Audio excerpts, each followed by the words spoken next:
Yeah, I guess the group we've got is just really exciting. We're all really close off the field, and everyone's signing just because I feel like we've got something brewing here, and we believe in what we're doing, and I guess we all just want to be a part of something special, and it's good that everyone's sticking around. A couple of blokes still who haven't signed, but do you think that the way you're going and that kind of friendship and brotherhood can help blokes take a bit less to stay here and be successful to stick with you? Yeah, I hope so.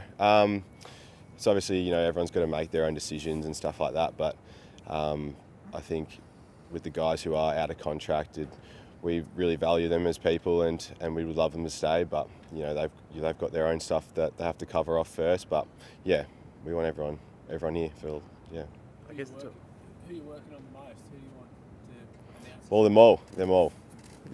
Everyone is valued at this footy club, and the more blokes we get to stay, it takes 46, 45 players to win a premiership. So yeah, everyone's needed. Ollie, as a player, is that something that ever comes up away from the footy, that you're talking about futures, or is that something you leave up to the individual? Because you obviously signed not long ago yourself. Are you in the ear of Chad and Logan just saying, look what we've got here? Oh, not really. Like it's not something we really speak about. Like we all know what we want. We want everyone to be together, and we want to do stuff. But at the end of the day, it's up to the individual, and obviously want all my mates to be here. Reflecting on kind of when you made the decision to stay, what was going through your head at that time in terms of contemplating the reasons to stay and potentially if there are other offers on the table? Yeah, I just think we've got a really special group. I love this footy club. The people that we've got here are just, really selfless, and we'll do anything to sort of make you feel at home here. And as I touched on, the group we've got as well, we've got some really close mates here, and I'm just loving the environment in Sydney and the lifestyle. In terms of the style of footy you're playing, it feels like the boys are enjoying their footy as much as they ever have as well. Is that part of the big appeal at the moment, that you guys are playing such an attractive brand of footy, not only just winning though? Yeah, we've got a really selfless attitude, team first mindset, and I think hopefully you guys can see it out on the ground, but we just want to do something to help our teammate out, and that sort of helps the individual at the end of the day. The karma bus comes around, and you get your lick of the ice cream. Ollie, it looks brilliant on the field. Is this the best that it's felt off the field in terms of connection with your teammates? You've been at the club for a while.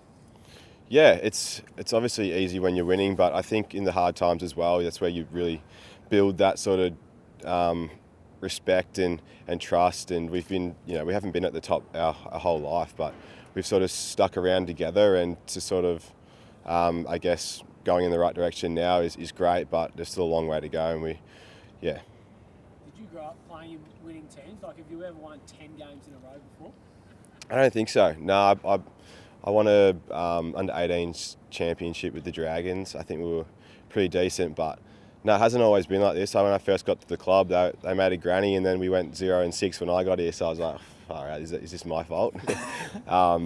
But yeah, no, it's just good. Like, it's just a roller coaster, and I guess you got to appreciate the good with the bad. How does John challenge you to make sure you guys aren't becoming complacent and continuing to improve? What does he put in front of maybe you individually to make sure that you're still trying to get better? Yeah, just our specific roles and tasks we have to do on the ground.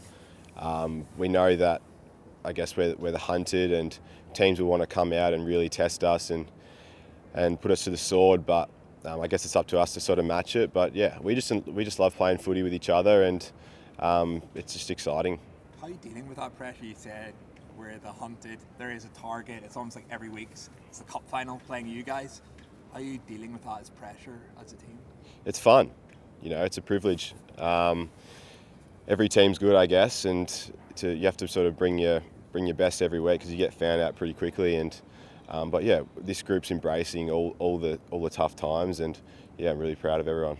You've lived in Sydney for a while. At the moment, there's never probably been a bigger demand for tickets. People are scrambling around trying to reserve seats. Have you ever seen as big a buzz in the SCG at the moment? No, I haven't. It's been an absolute credit to everyone who comes along to the games and makes this place such a special place to play at. I think we're averaging around 40,000 a match, which is just incredible. Like, and even sort of off the field and just around the streets, people are sort of getting around the footy, and I've never sort of seen New South Wales like this, so it's really exciting. What does that do boys when you've had your slow starts, you're trailing in the first quarter, but you look up and the stadium's packed with fans going for you?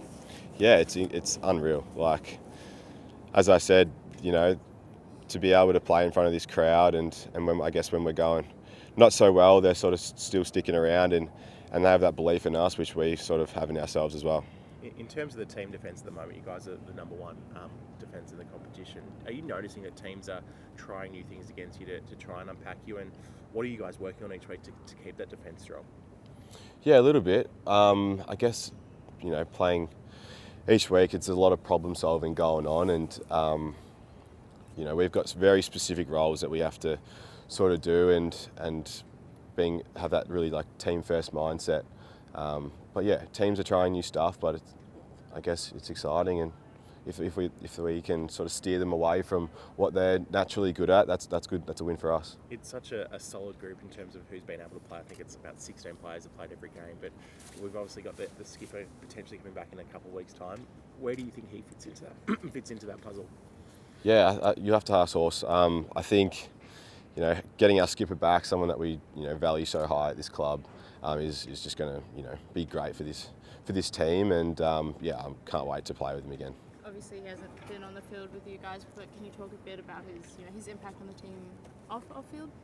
Yeah, it's been actually really inspiring. The personal development and stuff that he's trying to do off the field is really inspiring. Like, it's been a really tough time for him, and I guess he's copped a lot of stuff, but he's held strong, and this group has just been backing him the whole time, and he'll fit in seamlessly. What is it like playing in the same half-back line as the Lizard at the moment? He seems to be just taking the game on any time he gets the chance. Yeah, it's fun. I love playing with Lizard. It's just, we've been sort of on the journey together and playing in the half-back. We've been in the midfield together on both wings, now playing in the half-back. It's fun. Like, he just brings that energy and that pace to the game that I really sort of enjoy, and he's an absolute character. And another guy who's kind of gone underrated in terms of his year is Lewis Melican. I mean, he's come into the side and been a rock down back. What does he bring, and how impressive has it been to see him kind of bounce back from all these injuries that he's had? Yeah, he's so solid. Like, he's just the trust I have in him to get his job done each week, and it's really a credit to him to get his body right. And he's actually been really, really massive for us this year, and I'm glad that sort of he's getting his fruits now. What's Blakey like when he's just followed up the win, set up the goal, and then he jogs back to the backline huddle? Does he let us know about what he's done? What's he like when he gets back? No, he's pretty calm. Like, he sort of just gives that cheeky grin, and but yeah, he's usually pretty gassed after one of those efforts, so he's hands on knees. But he's he does what he does, and hopefully he can keep doing it. Goes without saying, obviously, Freo, tough side, Alex Pearce is out. What are you expecting from this side at packed SCG? Yeah, I'm expecting a big performance. Like, we obviously got them early in the year, but I think they're going to come out and really bring their best efforts, and it's going to be a big game. What are you seeing as their major threats as a side? Oh, they've got a really strong midfield. They've got a great forward line, great players everywhere, I guess, really. But yeah, it's going it doesn't just take a midfield; it takes a whole group. So it'll be a good one. Couple more guys. When it gets to the week by week performance, are you guys confident that if you're playing to your strengths, that kind of you can get the win every weekend? Like, are you playing that sort of confidence at the moment? Yeah, I think, as I touched on earlier, just our roles. It's really easy to sort of just critique our game with what's working and what's not, and at the minute we've got a really clear focus on what we need to produce out in the ground, and boys are playing team first footy. You managed to sort of stop the first quarter slow starts. I think against the Giants you were a couple of points up. What was the thing that really helped alleviate that slow start, which is, it's hard to find criticism in anything you guys do, but you really seemed to sort that out last week? No, yeah, I guess not really one thing. Like, as I touched on, the teams are going to come out and try really get us early, and I guess it's just up to us to try and match and stop their momentum. It's a tough game. Like, there's great teams every week, and I guess what we want to be doing is winning at the end of the game.